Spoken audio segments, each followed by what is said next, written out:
Thank you for tuning in to the GSMC Baseball Podcast, brought to you by the GSMC Sports Network. We have a great show for you today. First, we'll be covering a trade deadline preview, just talking about players that could be moved and where they could be moved and why. Next, we'll be talking about some Rookie of the Year candidates from every team and what's going to happen with that. And finally, just going around the league for some news in general. So now, before we do that, I would like to ask you to please like and follow the show. Also, we get a number of questions from viewers during the show, so to ensure that your question gets read on the air, please do use the link you see on the screen there, streamelements.com/GSMC Sports Network /tip. It really does help the show, and it really does mean a lot, so thank you so much for that. All right, let's get into our first segment here today, which is talking about the trade deadline.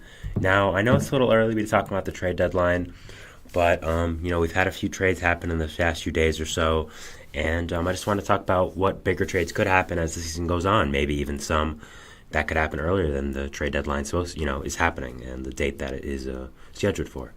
Before we start that, I just want to say that Shohei Ohtani just had his Dodgers debut in spring training and struck out from Garrett Crochet of the White Sox. So, that's the start to Ohtani's presumably illustrious career with the Dodgers. Just want to get that out there because we'll probably talk more about it later. But it just happened before I went on live. I was watching it. So, I just wanted to get that out there and talk about it because it is Ohtani and we have to because he is the best player in the league. So first, let's go over the trade deadline preview. These are a few players I think are possible to be traded. I wouldn't necessarily say likely, but I think if everything falls the wrong way for this team, because you don't ever want to be traded, I think they are probable trade candidates. They've also been guys that have been mentioned for a little while, so I think it makes sense in that way as well. So these are guys I think have a good chance of getting traded at the trade deadline if things happen. Fall into certain ways for the team and the player. So, we can't talk about trades and baseball right now without talking about Mr. Dylan Cease. Dylan Cease has been shopped the entire offseason, was named one of the more likely trade candidates before the offseason started. We thought it was extremely likely he was going to get traded with how much rumors there were, how many teams reported interest. We thought this for a long time, and would you look at that? He's still on the roster, and it's spring training. So I still don't think Cease will end the year with the White Sox. I think it's very likely he gets traded before the trade deadline starts. Before the trade deadline ends, I should say. And I think that's for a multitude of reasons. I mean, the easiest one is he's expiring in a year and a half, 2 years for his contract. Deadline will be a year and a half. And the White Sox are not very good. And he doesn't seem to be a building block for them as they've shopped him for a long time. So when your team isn't very good and you're a very good player who's expiring soon, who's not necessarily like a young superstar, maybe like a guy like Luis Robert is, who they're not shopping around, I think the writing's on the wall for him to go. So I'm going to name a few teams I think could have some interest and would probably look into it. So these are 3 teams that we know of before that have had interest, that have shown interest when we thought he was getting traded this offseason, had been mentioned rumors with him. So the first one has to be the Cincinnati Reds. They've been mentioned all offseason long with Dylan Cease. They make a lot of sense. They need a young ace for that rotation. Nick Lodolo, Hunter Green, Graham Ashcraft, pretty good young pitchers, but I don't know if one of them is an ace yet. They could be in the future, but I think Dylan Cease definitely is, and you add that guy to a rotation that has a lot of good young pieces, but maybe is missing one big guy like Cease. I think that makes your rotation very, very good, very formidable, and in a division where you can easily win it. And I believe you're the best team in that division. I think this will only add to it and maybe even add to your playoff chances as well. They have the prospects to do it. They have a lot of depth in that organization in the younger and upper levels. So I definitely think the Reds are a team to look out for if Cease does get mentioned in trade rumors again. We have to mention the Yankees. The Yankees have been mentioned with Cease for a long time now. It's been mentioned that they would have had him right now if they were willing to give up Spencer Jones in the deal. Obviously, they are not, as Spencer Jones is currently killing it in spring training with the Yankees. I don't blame the Yankees for not giving up Spencer Jones. I don't think Dylan Cease is a piece that just automatically wins you a World Series. I think he's a very good piece. I think any team would be lucky to have him. But I think when you look at Spencer Jones' future and how good he can be, I'm not sure that you would trade him for Dylan Cease, even with how good Dylan Cease is. So But I still think the Yankees have to be mentioned with him because they need another pitcher. Again, they've been ruined with him for so long. They have a lot of good young pitching depth, a lot of good young prospects. I mean, that's how they were able to trade for Juan Soto as well. So I think they have to be mentioned with Dylan Cease, and I think it makes a lot of sense if he does get shopped again around the trade deadline. Next, we have the Orioles. The Orioles have probably been the most rumored team with Dylan Cease, and for good reason. We all know what the Orioles need, and that's pitching. They got Corbin Burns, yes, but you can always get more pitching. You don't need. There's no shortage of pitching that you'll ever need. So, I think Cease to Baltimore would make a lot of sense, and it's something I'm definitely on the lookout for. Corbin Burns is only under contract for 1 year. And if he were to leave next year, you're kind of screwed because I don't know if you're going to, dish out a big pitching contract. But you have Cease then for 1 year. He can easily fill in that ace, get in with the other young guys in your rotation, kind of just fill in. And for this year as well, you'd have a formidable tandem of Cease and Burns, top of that rotation. Really, really great. So that would make a lot of sense. And let's say you do keep Burns. You then have Burns and Cease for a long time with that young hitting core. That's a team to be reckoned with right there. So I think Cease and the Orioles make so much sense, and that's where I thought he would go this offseason. I would guess they would probably be the favorites if he is shopped at the deadline again. So we'll just have to wait and see. The next player here is Ha-Seong Kim. Ha-Seong Kim, like Dylan Cease, has been shopped around all offseason. He's an impending free agent. The Padres do need space for their young shortstop prospect, Jackson Merrill, who's one of the top prospects in baseball. So trading Kim just does make sense. They've also needed some pitching for a long time. So trading Kim, who's a very good player, who is expendable because of the players you have and because of his contract situation, for a good young pitcher, even a pitcher in general, I think would make a lot of sense for the Padres. They could still trade him during spring training if they really believe that Jackson Merrill is that guy and is going to start at the opening day for shortstop for them. But I think if they were going to do that, they would have traded him already. And I think they do want to trade him. I just think it's a fact of, he's a very good player, and it's not like we need to trade him, so we'd like to get the most we can out of him. So I don't think anyone's offered them a package that is to their immediate liking so far. So, but I think if that does happen, whether that's sooner or later, I do think he is a very good candidate to be traded. Two teams that jump off right away for Kim. First is the Giants. They need a shortstop. Mark Luciano is good, but getting a guy like Kim to really solidify that position would be very, very nice for them. Also, Kim has a lot of connections to the Giants organization. First, Bob Melvin, who was his manager last year in San Diego. Bob Melvin reportedly loves Ha-Seong Kim. He thinks very highly of him as a player, so I think bringing him in for your new manager would be a very nice move. And also the Giants just gave a huge contract to one of his best friends in Jung-Hoo Lee. Jung-Hoo Lee was very heavily rumored with the Padres when he was a free agent because of the connection to Ha-Seong Kim, both being from the KBO in Korea. So I would think with those situations, even if Kim doesn't get traded to the Giants at the deadline, I would look at him to the Giants as a likely fit in free agency next year. And we also have talked about the Braves here. The Braves, of course, have an incredible team. But if there's one position they're lacking, quote-unquote, I would say it is shortstop. Orlando Arcia's fine, but that's kind of it. He's just fine. You can definitely look to upgrade there. And I think Kim is a very, very good player who has shown that he is, and really broke out last year. So I think Kim to the Braves at the deadline is a very interesting scenario, and one I would definitely keep my eyes on if Kim is rumored to be available or likely to be traded at the deadline. Next, we're going to talk about a guy who, again, has been shopped all offseason like the other two, and that's Kenley Jansen. He's on an expiring contract. The Red Sox would like to save some money. If there's one strength the Red Sox do have, it is their bullpen. They have a lot of good pieces in that pen, so I think Jansen becomes flexible there. He does have a little bit of an injury, so I think that kind of takes away his market for now. But if he's all good at the deadline, I don't see any reason why he shouldn't be traded. Sorry about the lights. If you're watching live, those should come back in a few seconds like they always do. I don't know why they shut off in this room sometimes, but they do. To keep going here, sorry about that. First, I think the Phillies, they make a lot of sense for a team to look for in Jansen. We're going to be tiny break here because I don't know what's going on with the lights. Sorry. And we're back. As soon as I take the be right back sign, the lights come back on. So that's nice. To go on with that, sorry. Again, that happens in this room a good amount. I don't know why. It's weird. Anyways. So yeah, the Phillies and Kenley Jansen, they make a lot of sense. The Phillies need another back end of the bullpen arm. They let Craig Kimbrell grow. They have a lot of good middle of the relief guys, but I don't know if you have a proven closer guy like Kenley Jansen. So I think he makes a lot of sense in that role to go to the Phillies. The Dodgers, another team that could use another back end of the bullpen guy. Also a fun storyline of bringing Jansen back to LA, where he, of course, had his career starting out.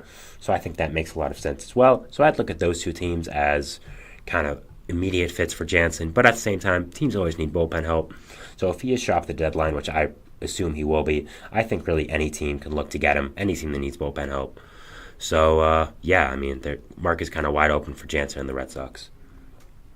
Next, we have to talk about Willy Adames. He's on an expiring contract.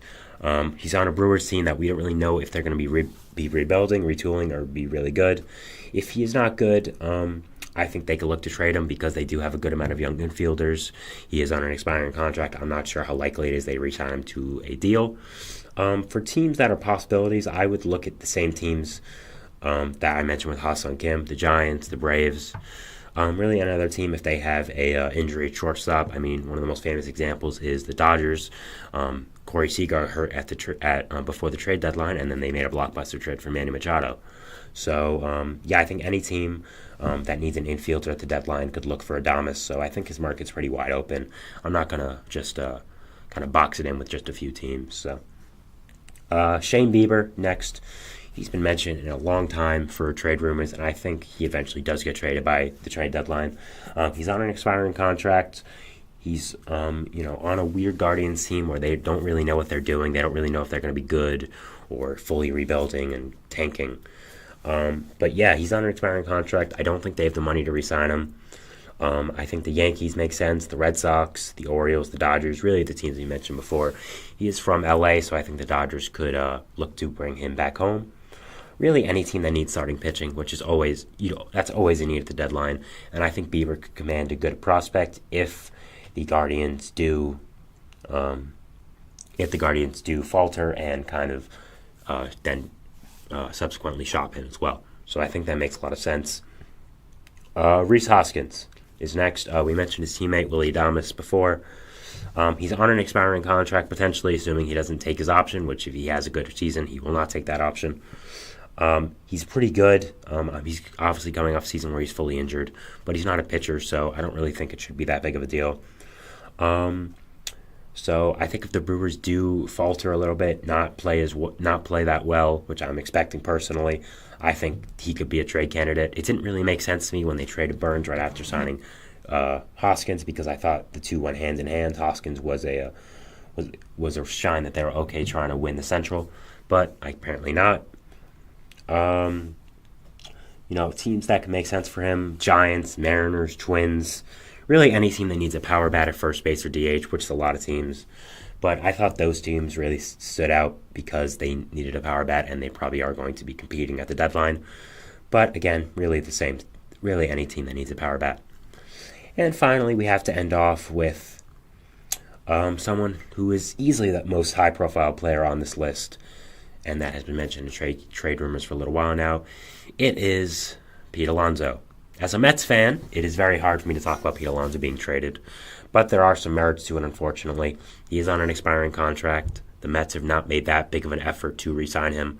Personally, from everything I've read as a Mets fan, they are looking probably to see what he gets in the offseason, like from a team as a contract offer, and then deciding to match it or just walk away because they think it's too high.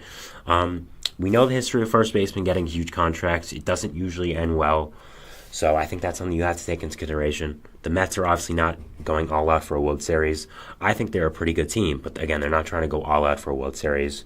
So if they are bad a little bit, I think it does make sense for them to look at moving him. I would not want that because, again, I am very connected to Pete Alonso. I'm a Mets fan. But baseball is a business, and I trust in David Stearns, and I think the Mets are pretty smart organization right now, and if they do trade him, I just hope we get something good back. The same teams as Hoskins, really, for Pete Alonso. Again, any team that needs a power bat just makes sense for him. So, yeah, I mean, that's kind of it. Just those same teams as Hoskins, and I don't think his market really is put into a box at all. I think there's a lot of teams that could show interest, and that make a lot of sense for him. So, that is the end of our first segment here. Sorry about the little technical difficulty before with the lights. That happens like once every 2 weeks. I don't know why. We're going to go to our second segment here, which is going to be about Rookie of the Year previews for each American League team. One Rookie of the Year candidate for each team, I believe. So, yeah, we're going to talk about that, but first we'll go to a break, so we'll see you after that. So, thanks. I feel like I'm losing my mind. Is everybody in the world blind? Please, Lord, give me a sign, a sign. I feel like I'm losing my mind. Is everybody in the world blind? Please, Lord, give me a sign, a sign. I wanna be the greatest. Everybody on the fake shit. I look around and feel like everybody is the fakest. I make this every day and I'm impatient, hoping one day I blow up from the basement. Statement, the top is so vacant. I don't hear shit that I think is amazing. Waiting for my day when I'm playing sold out shows for 1,000 faces. Hey, give me that crown, get in my way and to be put down. It ain't your place, all this my town. If I want that shit, then I'll get it right now. I'm losing it, the noose it fits, some losing shit, a stupid myth. You choose to live or choose to dip, you choose to fight or lose your grip and lose a gift. I feel like I'm losing my mind. Is everybody in the world blind? Please, Lord, give me a sign, a sign. I feel like I'm losing my mind. Is everybody in the world blind? All right, we're back here on the GSMC Baseball Podcast, brought to you by the GSMC Sports Network. Again, liking, commenting, subscribing really does help the channel, really means a lot to us.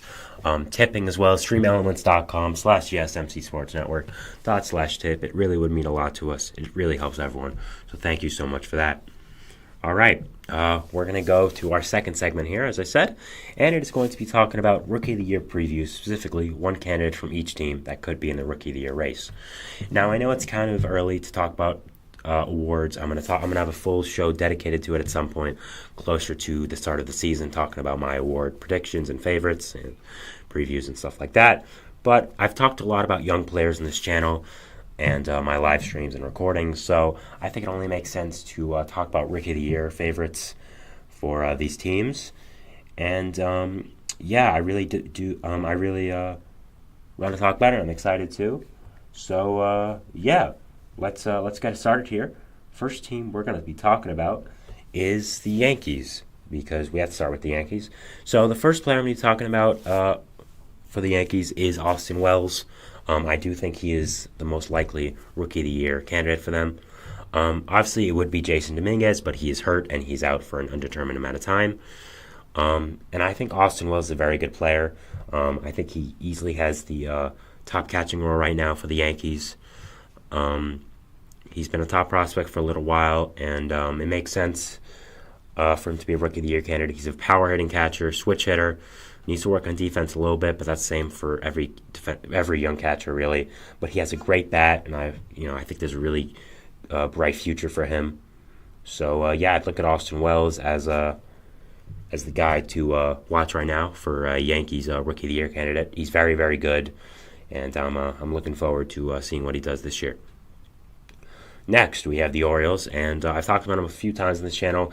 Can't be anyone else for Rookie of the Year favorite than Jackson Holliday. Yes, he was in Double-A last year, but he's the number one prospect in baseball for a reason. He's that good. He's probably going to be on the MLB roster opening day. I'd be surprised if he isn't with how good he is. I mean, he's going to be one of the top shortstops in baseball pretty easily. Got his name up there with the elite guys like Seager, like Lindor, like Bobby Witt, I think pretty soon. So yeah, Jackson Holliday is a beast. I think any baseball fan knows that. He's so good. The Orioles' young core is just absolutely incredible, and I think Jackson Holliday is at the forefront of that and going to be a guy to build around for a long time in Baltimore. And by most people, he's the AL Rookie of the Year favorite right now, and I wouldn't really disagree. Next, we have for the Red Sox, Adana Rafaela. He's a good outfield prospect, a guy that showed a little bit last year in the major leagues with the Red Sox. He has good speed, good defense. Hitting needs a tiny bit of work, but I think he'll be a good player in the MLB when it's all said and done. I'm really high on him. I think he's a really good player. And I think he's definitely one of the top Rookie of the Year candidates for the Red Sox, probably him and Wilyer Abreu. I went more with Rafaela because I think he'll make more of an immediate impact, but I don't know. I could be wrong. But again, Rafaela, I think is a really good player, and I think is a top Rookie of the Year candidate for the Red Sox and in MLB as well. The Blue Jays, this is an interesting one. It's Yariel Rodriguez. Obviously, he's 30, so he's not really a rookie, quote-unquote, but it is his first year in the MLB, and MLB considers that to be a rookie, even though he did pitch in the NPB for a long time. But yeah, Blue Jays put in the big signings for them. They're trying to figure out if he's going to be a starter or a reliever right now, or a mix of both. I think he'll be more of a very good back-end reliever, but if they can, fix up his stuff a little bit and make him a starter, props to them. But yeah, he's very good. Looking forward to watching him, seeing what he does. And the Blue Jays don't really have that many rookie-like guys. They have Ricky Tiedemann, who I'm not sure is going to be a full candidate this year. I'm not sure when he's going to be up. Probably later, but not like full-time this year. So I think Yariel's the answer with his experience playing overseas in professional leagues. So yeah, I definitely look at him as the top Blue Jays Rookie of the Year candidate. Again, he's not really a rookie, but he is considered a rookie because it is his first year in the MLB. So yeah, I definitely put him on this list. Next, we have Tampa, and the easy answer here is Junior Camarino. He's one of the better prospects in baseball. He's an outstanding hitter. Going to be a third base, second baseman for the Rays for a long, long time. Broke out after that trade from the Guardians. With the Wander Franco situation, I think he could be the next guy they look to as sort of the face of the franchise, the guy to take the helm of it and bring them to the promised land again as they made the World Series in 2020. Yeah, he's very, very good. I think he's one of the top Rookie of the Year candidates. He'd probably be in my top 3 right now. And yeah, I'm very much looking forward to watching him and seeing what he does. He's a very, very good player, and he's definitely one of the top Rookie of the Year candidates.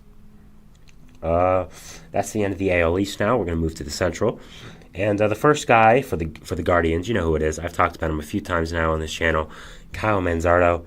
I love this guy. He's a former Rays prospect. We just talked about the Rays, of course. So, yeah, just a big power-hitting first baseman. Came over in the Aaron Tavalli trade. Just one of my favorite prospects in baseball. Just a pure power-hitting first baseman.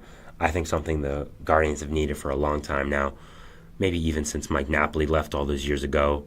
So, I mean, also Carlos Santana. Just those two guys. I think they've had a big opening at first base. A big guy like that. Like Manzardo. So, yeah, I definitely look at him as a Rookie of the Year candidate for the Guardians. And he's someone I'm definitely watching this season to break out and be a young star and be in that Rookie of the Year race. The White Sox, another guy I've talked about a good amount here, Colson Montgomery. Again, one of the top prospects in baseball. Smooth swinging lefty shortstop. Just a great player all around. Really broke out as soon as getting drafted and has become, one of the fixtures of the future of that White Sox organization that is rebuilding. And I think he's going to be at the forefront of that rebuild, one of the guys they look to build around. I wouldn't be surprised they give him an extension rather quickly in the next year or so when he does show how good he is. So, yeah, he's definitely a Rookie of the Year candidate. I expect him to be up in the big leagues rather quickly. He could even make the roster out of opening day. That seems a little bit more far-fetched, but again, prospects are coming up earlier and earlier in the league nowadays, so I don't really think it's something that can totally be written off at this point. Tigers. I think the answer for me is Parker Meadows, a very good young outfielder prospect, of course, brother of former Tigers outfielder Austin Meadows. Very good hitter, very good defender. I think it's going to be a great piece for them in center field this year and for the future, hopefully as well for them. So, yeah, I definitely look at Parker Meadows as a Rookie of the Year candidate, especially for the Tigers.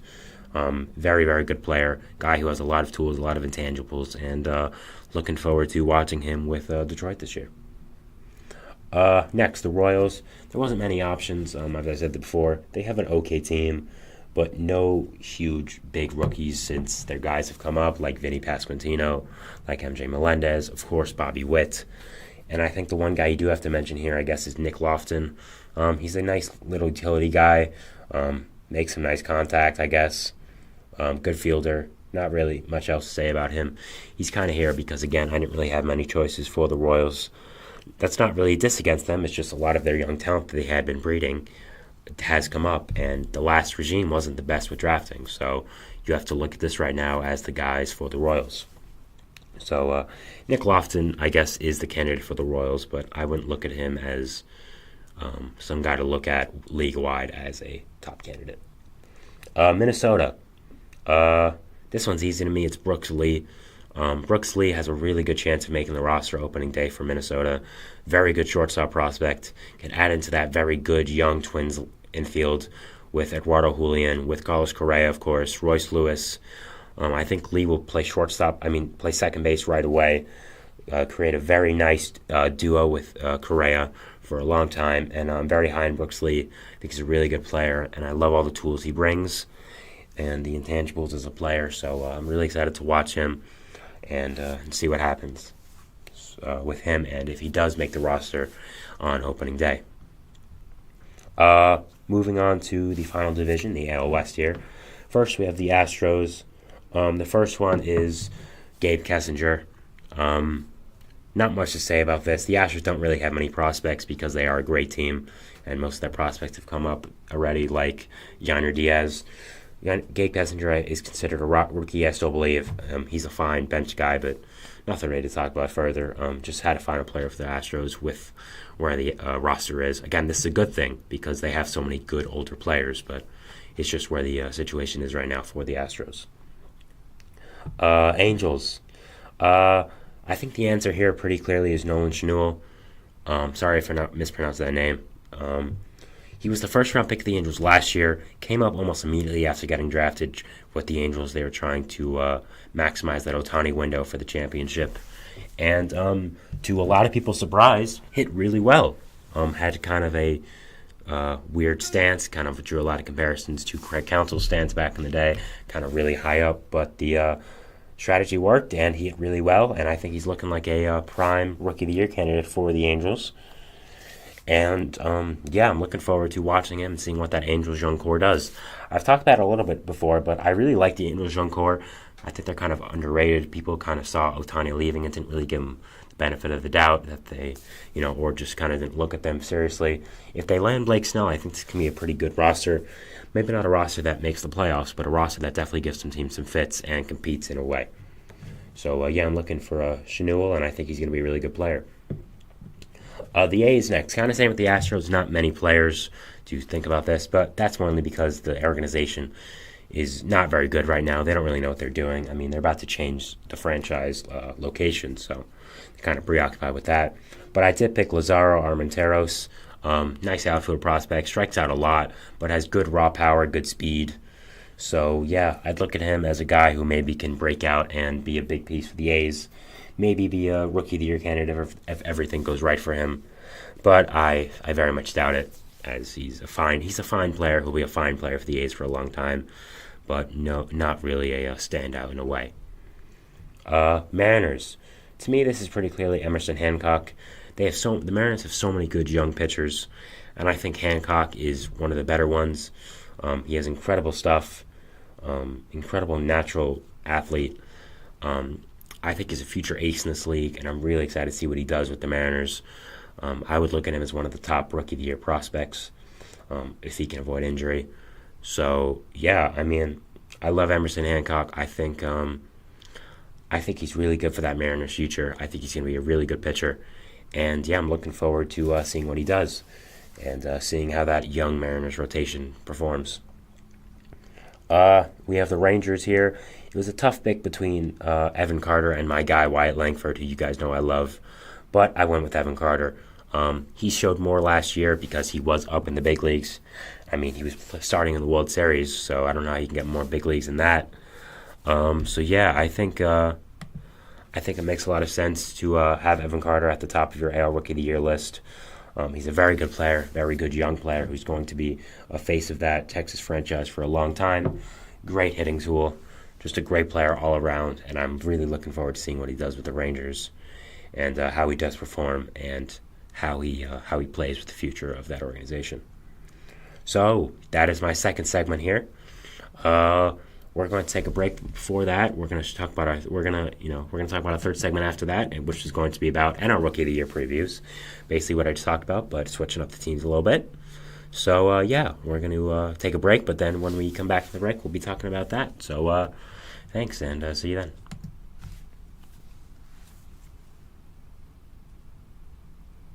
For the best and latest podcasts available anywhere, go to the podcast app on your cell phone and type in GSMC to access free content-rich podcasts on health and wellness, book reviews, sports, entertainment, relationships, social media, movies, technology, finance, and even weird news. Subscribe and download the GSMC Podcast Network's family of shows, available everywhere podcasts are found.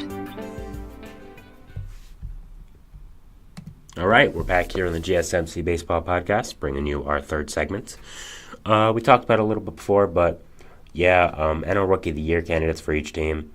I'm having fun talking about this, so let's keep it going. First, we're going to talk about the Mets, who I mentioned before with Pete Alonso. So there are a lot of candidates for the Mets here, actually, because they have a lot of good young prospects they did acquire, who are probably going to be up fairly soon for the team.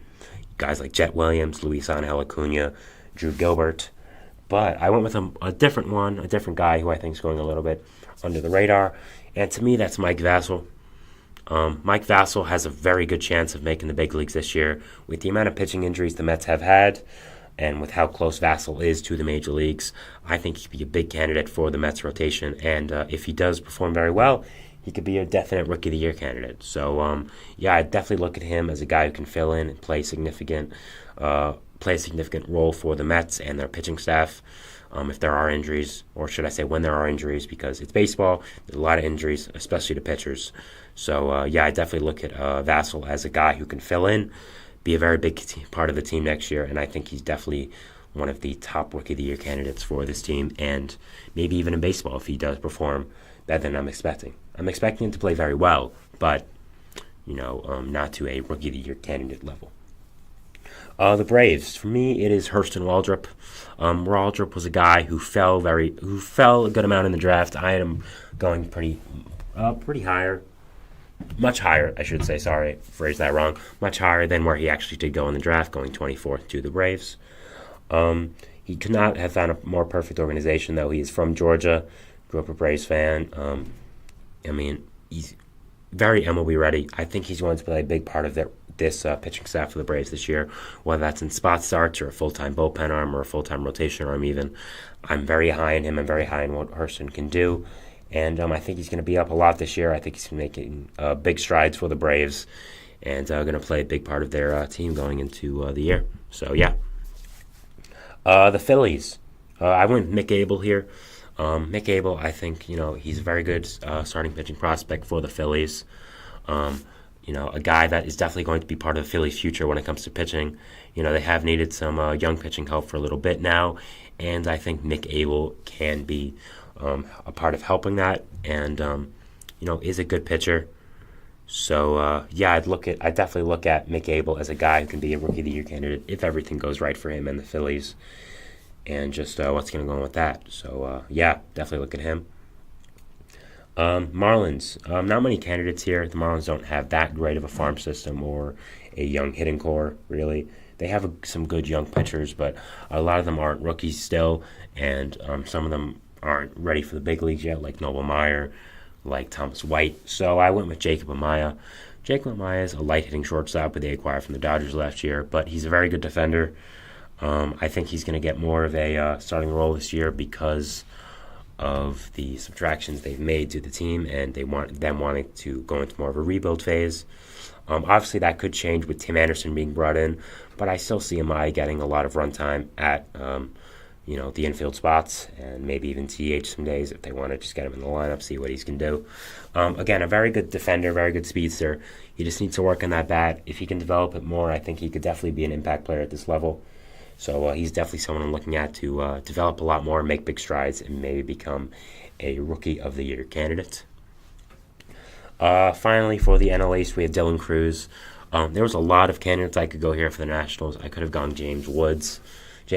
I could have gone Robert Hassel. But I went with Dylan Cruz. He was the second overall pick for a reason. He's very close to the big leagues after basically playing in a big league environment last year with LSU. He's an incredible hitter, one of the best hitters in the minor leagues already. One of the top prospects in baseball already as well. I'm looking for him to make a run to make the roster opening day. I doubt it, but crazier things have happened. He'll definitely be up soon, and I definitely think he'll become a very good outfielder for the Nationals, become a franchise cornerstone, and be in the NL Rookie of the Year running rather quickly and show how good he really is, because he is that good. As a Mets fan, it hurts, it's not fun when I talk about how good other teams' futures are going to be, but he's very, very good. And I try to say I'm biased. I do it to the best I can. Next, going to the NL Central here, we're going to talk about Dylan Cruz's teammate on the Pirates now, Paul Skeens. Like Dylan Cruz, Paul Skeens was in an MLB environment last year with LSU. Unlike Dylan Cruz, he got picked first overall because Dylan Cruz got picked second.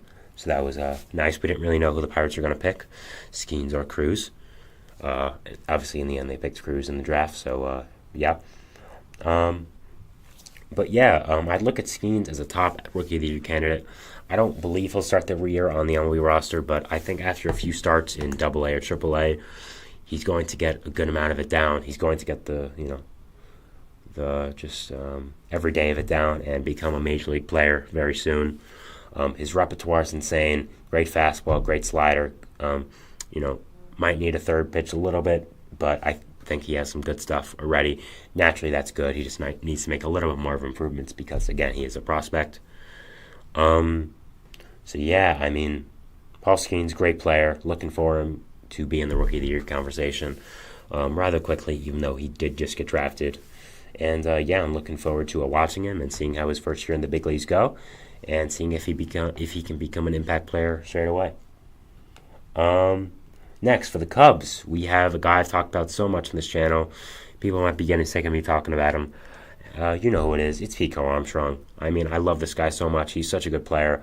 I'm still a little bit salty the Mets traded him. But, he's so good. I think if his bat develops a little bit more, he'll be one of the top players in baseball rather quickly.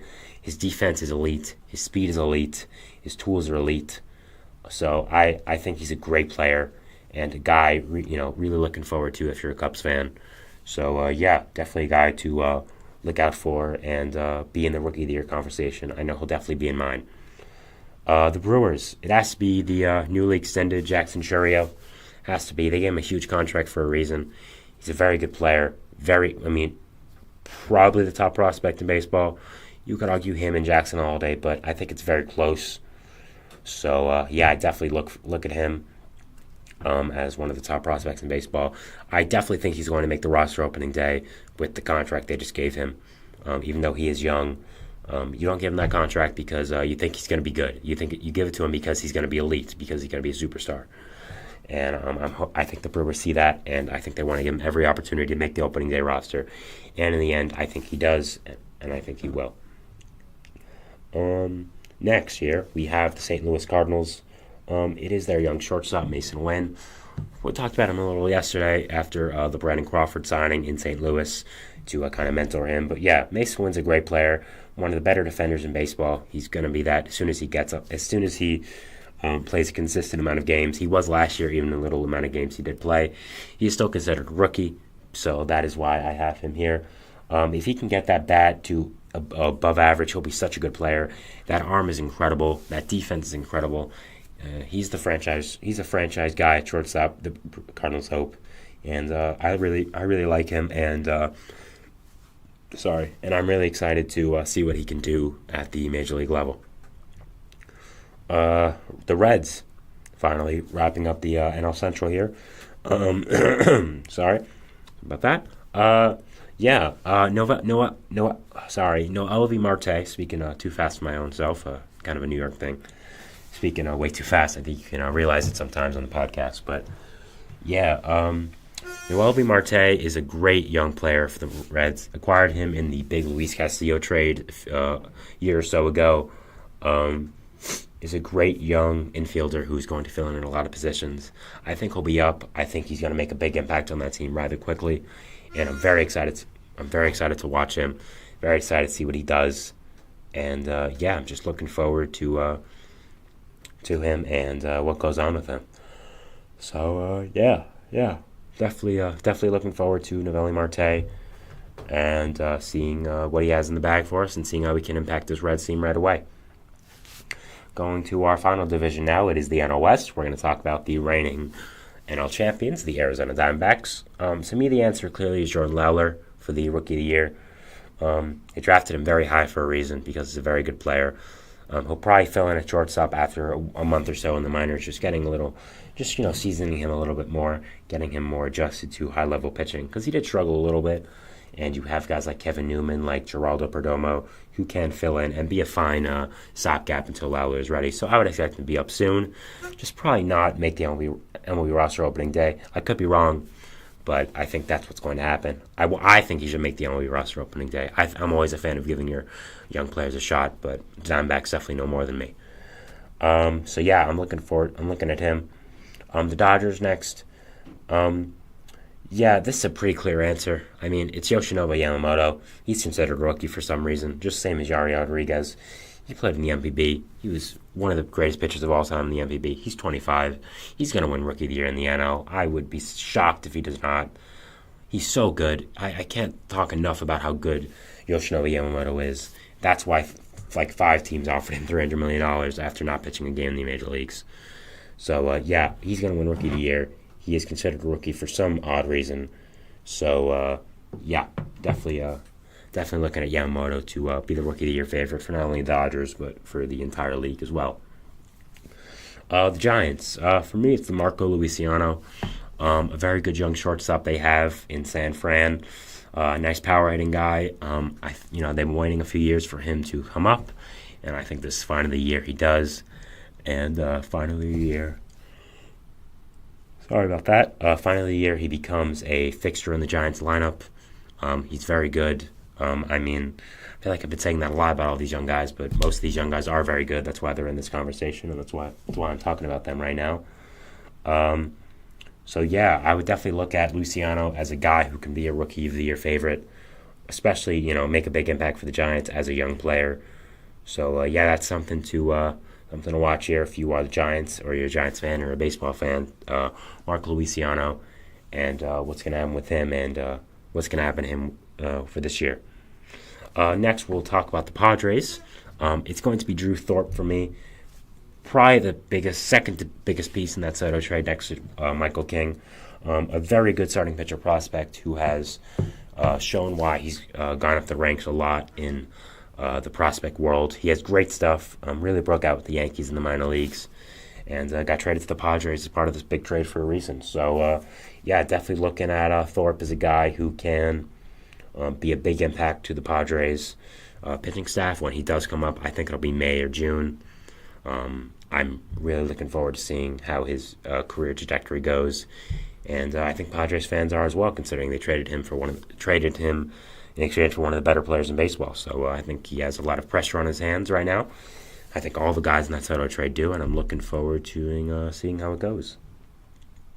Finally, the Rockies. For me, it's Adel Amador. They don't have many prospects, but I think Amador could surprise some people and be in the lineup, be in the roster this year rather soon. He's a very good young shortstop. One of the top Rockies prospects. Actually, one of the only guys really on that Rockies team that is kind of a young star or someone to build around. So, I definitely look at Amador as a guy to look at as a Rookie of the Year candidate if you are a Rockies fan. So, I definitely think he's someone to watch here and someone to talk about when talking about Rookie of the Year, especially for the Rockies fans because they don't really have much else going for them right now. Their organization's kind of in shambles, as it has been for a few years. All right, so that's the end of our segment 3. we're going to take a break, but in segment 4, we're going to be talking about news around the league. Usually what I talk about at the end, stories I thought were interesting, but maybe didn't deserve its own full segment. So we'll be talking about that, and I think we're going to go to our break, but then we'll talk about that after the break. So thanks, and see you later. Bye.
All right, we're back here for our fourth and final segment. This is just talking about some news around the league, some stuff I wanted to talk about, make sure that was mentioned on the show because I thought it was very notable. So, let's get straight into it. So the first one is about Miguel Sano. He, after a few tumultuous years, after being a big fixture in the Twins organization, a guy a lot of people thought would be the future, kind of dealt with some problems, specifically weight problems. He was really big. I don't say that to make fun of him. It's just kind of the situation he was in. He went overseas, played in some winter ball games, didn't really play for an organization for a little while, but he signed a deal with the Angels after impressing in winter ball, and showed up to camp and is looking really good, really skinny, really in shape. So he could be a factor for the Angels this year, kind of out of nowhere. So, good for him, and I'm really rooting for him. Seems like a cool guy. Seems like a guy that you want to win. I'm looking forward to see what Miguel Sano is going to do for the Angels this year, and if he is a big surprise for them, like I may be expecting after seeing a picture like that. Next, we have the Cubs. They made a small trade, a little Chicago trade, trading Bailey Horn to the White Sox. This clears a 40-man spot for the Cubs to officially announce the Cody Bellinger re-signing. So, I'm glad the Cubs are finally getting that done. We'll see Bellinger play in a spring training game hopefully soon. And, that's something I'm looking out for to see how Bellinger performs back with the Cubs and what's going on with that. Next, we have another piece of news here. Carlos Hernandez, bullpen arm for the Kansas City Royals. He was shut down due to shoulder soreness. Probably going to be a big part of the Royals' bullpen this year, so that's not good, but it shouldn't be a long-term thing, kind of more short. That is going to affect him a little bit, just kind of nagging all year, so you got to get that checked out. I think it's all right. It's not a big deal. Wanted to talk about it. I thought it was notable. I'm kind of high on the Royals this year. I think they have a lot of holes, but I think the players they do have are really good. And I think there's always one big surprise team that gets the 6th seed. Last year's the Diamondbacks, and they made the World Series. So, you can never really count out any team in this league. So, I definitely look at the Royals as a surprise team. And Carlos Hernandez news doesn't really help you, but again, it's not a big deal. You have other bullpen arms. You signed guys like Chris Stratton, like Will Smith. It's not a huge deal. Next, speaking of bullpen arms, the Nationals, they have agreed to a contract with former Boston closer Matt Barnes. Barnes was a very good closer for the Red Sox for a long time. Signed a 2-year extension on the heels of a great season with the Red Sox. Then, kind of after the second half when the contract was announced, he was not good. He was not good. He had a great first half and did nothing after that. The second half was just horrible for him. Did not play very well at all. So, not good. But Nationals hoping they can take a flyer on him. Hopefully they can get him back to his old form in a way, and seeing what can happen with that. It's a good signing by the Nationals. They've done this a few times now this offseason, most notably Joey Gallo. I like the fact that they're doing this. I think other young rebuilding teams should do this.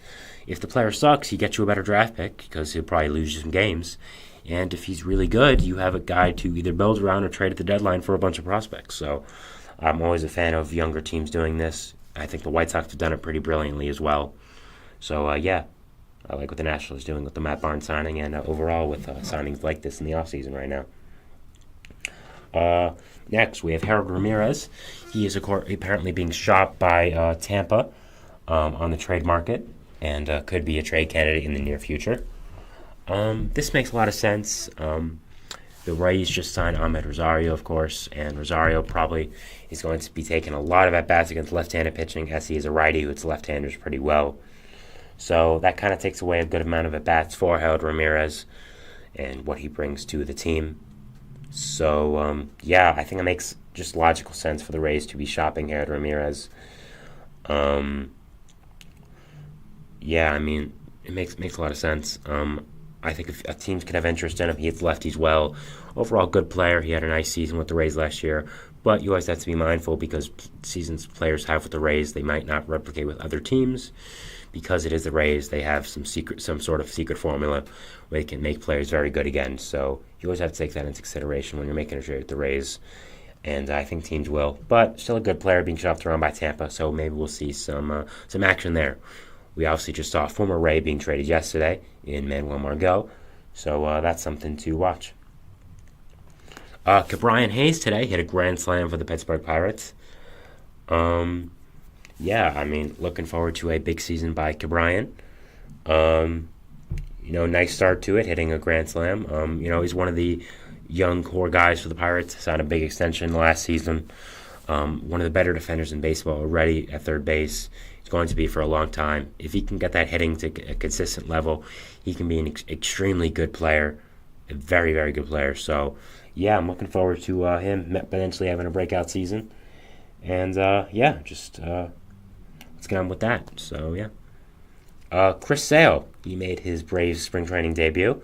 He was hitting 97 on the gun and struck out 4. So a nice start to the Braves for Chris Sale. Can maybe give him some momentum going into the season with him as their big pitching addition. I think, like a lot of people, I was very skeptical of this addition because it is Chris Sale in 2024. He's dealt with a lot of freak injuries. He just hasn't stayed healthy, like I've said.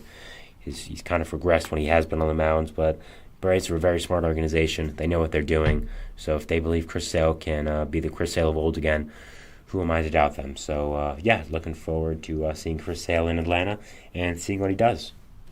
Finally here, the segment's not over. We're going to be talking about some just spring training games and what's happening with them around the league and what's going on with that. So, first we'll talk about the games that have finished. First, the Mets and the Marlins. It was 7-1. Mets won. The young players showed out. Drew Gilbert had some hits. Luis Angel Acuna. G-Man Choi had a long home run, so that was nice. Adrian Hauser had a good debut with the Mets, and looking forward to that. Nationals blew out the Astros 10-3. Orioles beat the Tigers 5-2. Red Sox and Cardinals tied 3-3, which is disgusting. Ties in baseball are horrible. I know it's spring training, but come on, man. Let's be serious. Same with the Phillies and Twins as well. Same exact score. Tigers beat the Blue Jays 6-4. Pirates blew out the Braves 13-4. Obviously, I talked about it. Chris Sale did have a very good game for the Braves, but after that, Ke'Bryan Hayes, he did hit a grand slam, so that obviously broke the doors off the Pittsburgh Pirates. Brian Reynolds hit a 2-run homer to also help the cause. So, the Rays beat the Yankees 4-2. It is currently the end. We're going to go to now current games. Current for live people. I don't think it's current for audio people, depending on when time I get this out. It could be, but I don't know. The Reds are currently no-hitting the Cubs in the end of the 6th inning. So that's something to watch. They've had Frankie Montas go 2.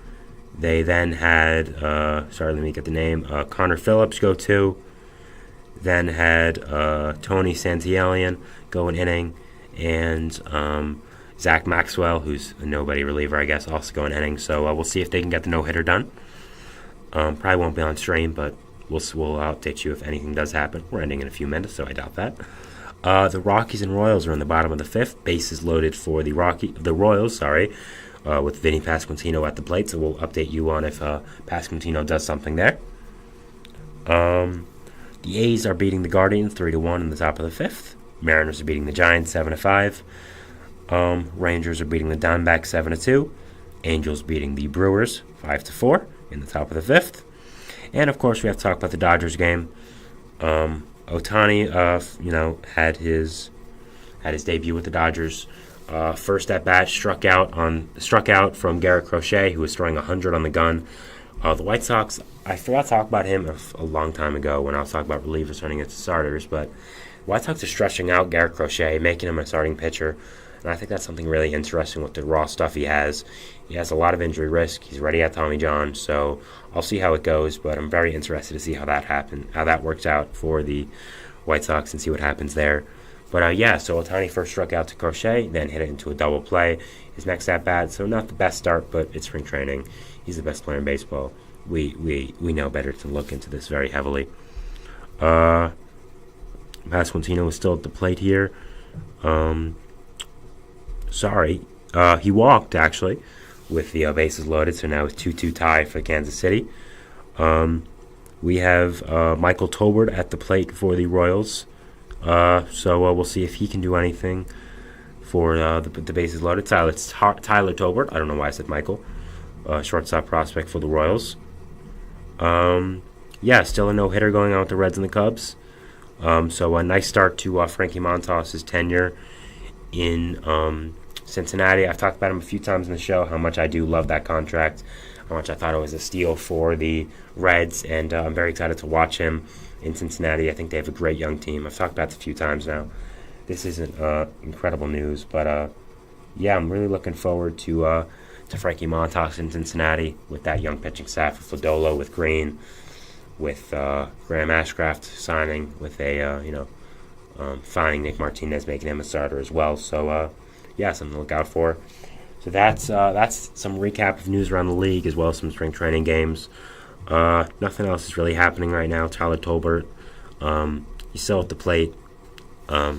The Rockies made a pitching change, so we're not going to be able to see him and his what happens with that at bat. But if something notable happens, I'll probably kick myself for it after. But that's the end of our show today. Thank you so much for watching. Your support means so much. I really appreciate it, guys. Thank you. Keep donating, keep liking, keep subscribing. It really does help us, really does help me, everyone around here. So thank you so much for that. And I'll see you tomorrow. So thanks and goodbye.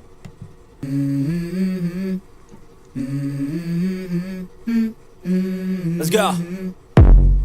I wake up to a little bit of drool on my pillow, feel like it's gonna be a bad day. Yeah, I'm tired of shit, and the coffee ain't hit yet, damn.